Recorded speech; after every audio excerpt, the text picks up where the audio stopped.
La chaîne Faisons-nous peur a été démonétisée en novembre 2025.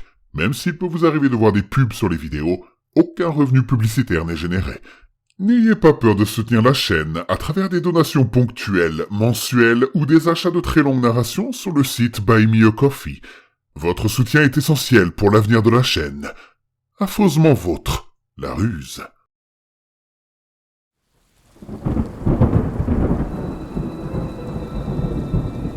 Attention, le contenu de cette vidéo peut heurter la sensibilité des plus jeunes. Vous êtes prévenus. N'ayez pas peur de laisser un pouce bleu, d'activer les notifications et de vous abonner si ce n'est pas déjà fait. Il avait 2 yeux différents. Les scientifiques ont voulu savoir pourquoi. L'hétérochromie iridienne est simplement une façon scientifique et compliquée de dire que j'ai 2 yeux de couleurs différentes. C'est la première chose que les gens remarquent quand ils me rencontrent. « Waouh, c'est trop cool !» C'est la réaction la plus courante. En général, je ferme un œil et je réponds « Ouais, ça l'est ».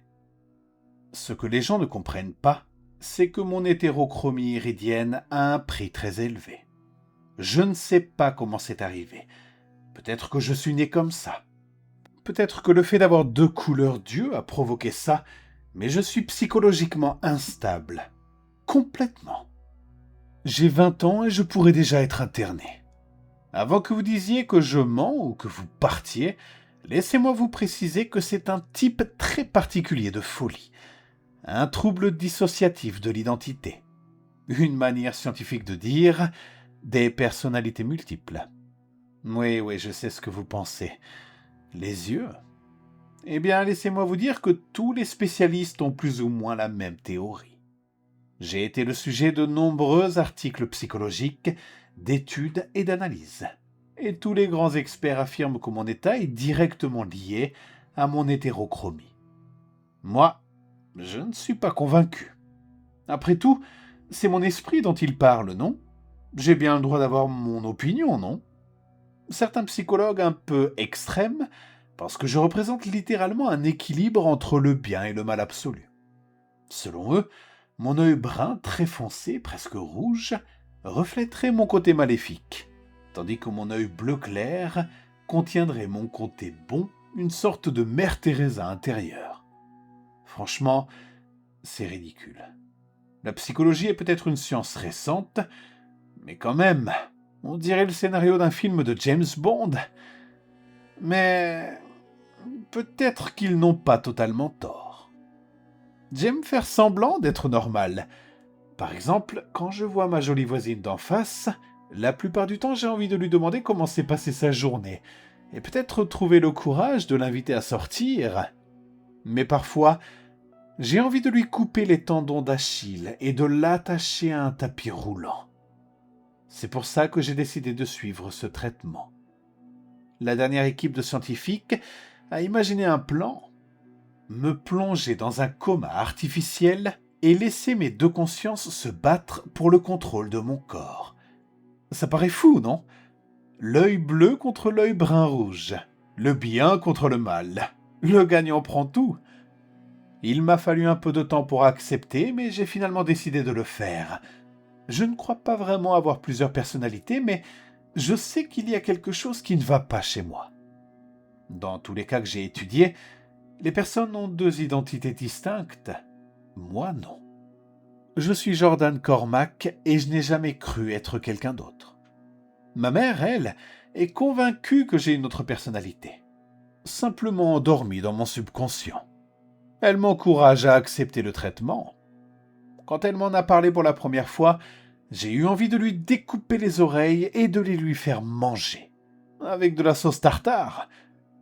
C'est après cette pensée que j'ai compris que j'avais vraiment besoin d'aide. Alors aujourd'hui, c'est le jour. Aujourd'hui, je vais affronter mon côté maléfique. Je ne m'attends pas à grand-chose. Je ne serais même pas surpris de me réveiller du coma sans rien ressentir. Mais ça vaut la peine d'essayer, non ? En entrant dans la clinique, je suis accueilli par 3 médecins et ma mère. Un des scientifiques me dit « Nous voulons éliminer toutes vos peurs, Jordan. Nous surveillerons vos constantes vitales et nous vous réveillerons si cela devient dangereux. » Ma mère sourit simplement. Ils me conduisent vers un lit entouré de machines et d'écrans. Certains servent à me nourrir, d'autres à surveiller mon cerveau. Les autres, je n'en ai aucune idée. Je m'allonge, ma mère prend ma main. Une larme coule sur sa joue. « Je t'aime, Jordan », me dit-elle. Je lui envoie un baiser. On place ensuite un masque sur mon visage. « Donne tout ce que tu as, Jordan. Nous avons entraîné ton esprit pendant des mois. Nous sommes convaincus que tu te réveilleras entier. » Je hoche la tête, puis tout devient noir. Le récit se situe maintenant du point de vue de la mère. La chose la plus difficile pour une mère, c'est de ne pas savoir lequel va se réveiller. Jordan est le fils le plus doux qu'une mère puisse souhaiter. Mais je me souviens encore de la première nuit où j'ai rencontré Adam. Jordan ne croit pas qu'il possède une autre personnalité. Je suppose qu'ils ne se sont jamais rencontrés. Tout a commencé quand Jordan était encore petit. Un soir, après lui avoir lu une histoire, je l'ai couché. 1 heure plus tard, je me suis réveillé en le voyant debout au-dessus de mon lit avec un oreiller. Il a dit « Bonjour, Kendra », puis il a essayé de m'étouffer avec l'oreiller. Heureusement, il était encore petit et j'ai réussi à me défendre, mais j'ai compris qu'il y avait quelque chose de profondément mauvais. Il ne jouait pas, il était quelqu'un d'autre. Il ne m'avait jamais appelé par mon prénom avant. Il disait « maman » comme tous les enfants. Jordan ne se souvient de rien. Il ne se souvient pas des cris dans les chambres capitonnées. Pour lui, il a simplement un côté sombre. Il ne sait pas que ce côté est une véritable personnalité meurtrière. Adam. Pendant des années, Jordan est parfois devenu Adam. Souvent la nuit, sans raison ni logique. Je pouvais coucher Jordan et 1 heure plus tard trouver notre chat découpé en morceaux sur le sol par Adam. Moi, je suis mère célibataire.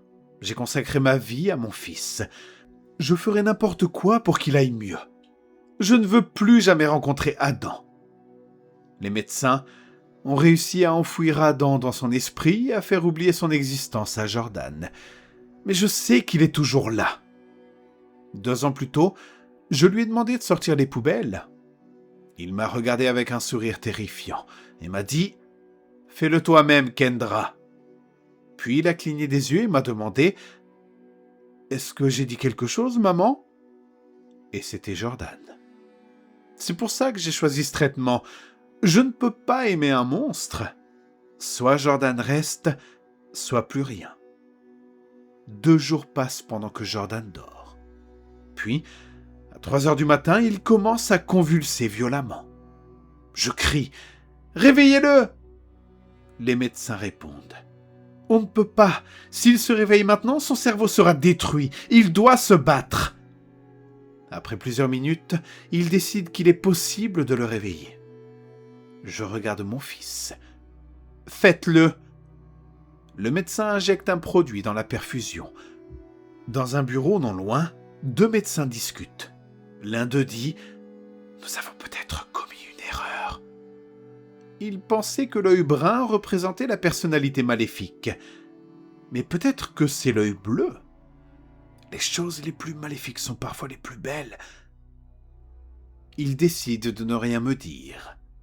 Et Jordan se réveille. Je pousse un cri. Les médecins accourent. Qu'est-ce qui se passe ? Je souris. Tout va bien, regardez ses yeux. L'œil brun a disparu. Il a 2 magnifiques yeux bleus maintenant. Jordan me regarde et il sourit. Puis il me demande de pencher mon oreille.